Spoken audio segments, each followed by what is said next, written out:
क्या बांग्लादेश की राजनीति में एक बार फिर बड़ा यू टर्न आने वाला है? जो शेख हसीना अगस्त 2024 में देश छोड़कर भारत आ गई थी, जिनकी पार्टी अवामी लीग को पूरी तरह खत्म मान लिया गया था, आज उसी पार्टी के दफ्तरों के ताले बांग्लादेश में अचानक खुलने शुरू हो गए हैं। खबरें तो ये भी आ रही हैं कि शेख हसीना की पार्टी के कार्यकर्ता अपनी पार्टी के दफ्तर के ताले तोड़कर उसमें घुसने से भी गुरेज नहीं कर रहे हैं।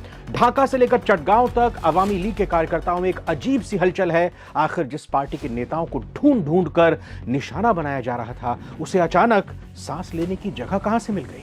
क्या शेख हसीना का राजनीतिक वनवास खत्म होने वाला है?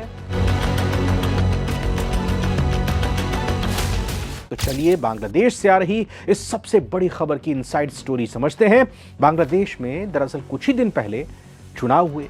चुनाव के बाद अब ये खबरें आ रही हैं कि अवामी लीग के नेता और कार्यकर्ता अलग अलग जगहों में पार्टी कार्यालयों में घुसने की कोशिश कर रहे हैं। यहां तक कि कई जगहों पर वो ताले तोड़कर अंदर घुस भी गए हैं। ऐसे में सवाल खड़े हो रहे हैं कि क्या वो पार्टी के आदेश पर या अपनी निजी पहल पर ऐसा कर रहे हैं, या इसके पीछे सत्ताधारी बीएनपी या फिर जमात इस्लामी या किसी दूसरी ताकत का शक्ति का हाथ है, या कहीं समझौता हो गया है। आपको बता दें कि अगस्त 2024 में सत्ता से बाहर आने के बाद अवामी लीग पर प्रोफेसर मोहम्मद यूनुस की अंतरिम सरकार के दौरान राजनीतिक गतिविधियों पर पूरी तरह से प्रतिबंध लगा दिया गया था।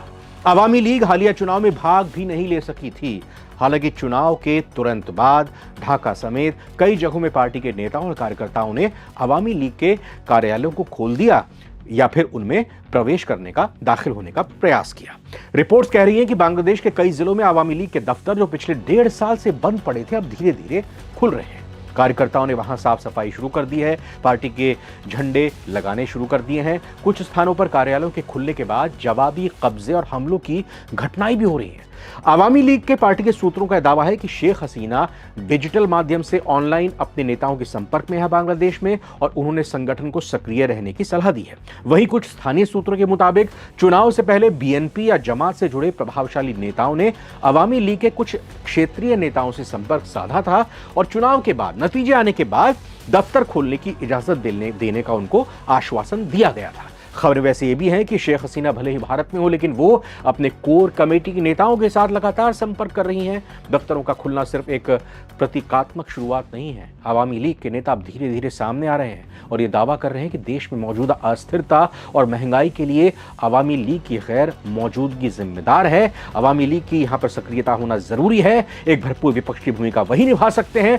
जानकार इस पर कह रहे हैं कि बांग्लादेश में एंटी हसीना लहर अब थोड़ी धीरे धीरे ठंडी पड़ी है। लोग अब स्थिरता चाहते हैं। इसी का फायदा उठाकर अवामी लीग खुद को फिर से संगठित कर रही है। क्या वाकई शेख हसीना वापस अपने देश लौटेंगी? फिलहाल इसकी संभावना कम है, लेकिन उनकी पार्टी का फिर से एक्टिव होना भारत के लिए भी एक बहुत बड़ा रणनीतिक संकेत है। बांग्लादेश की राजनीति इस वक्त एक ऐसे दोराहे पर आ चुकी है जहां कुछ भी होना नामुमकिन है, या कहीं कुछ भी होना मुमकिन है।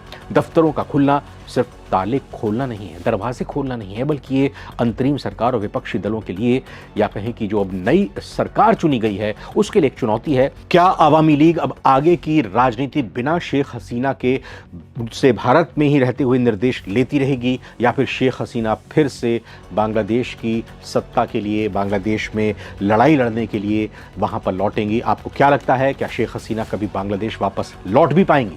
कमेंट्स में अपनी राय जरूर दीजिएगा। फिलहाल इस वीडियो में इतना ही। नमस्कार।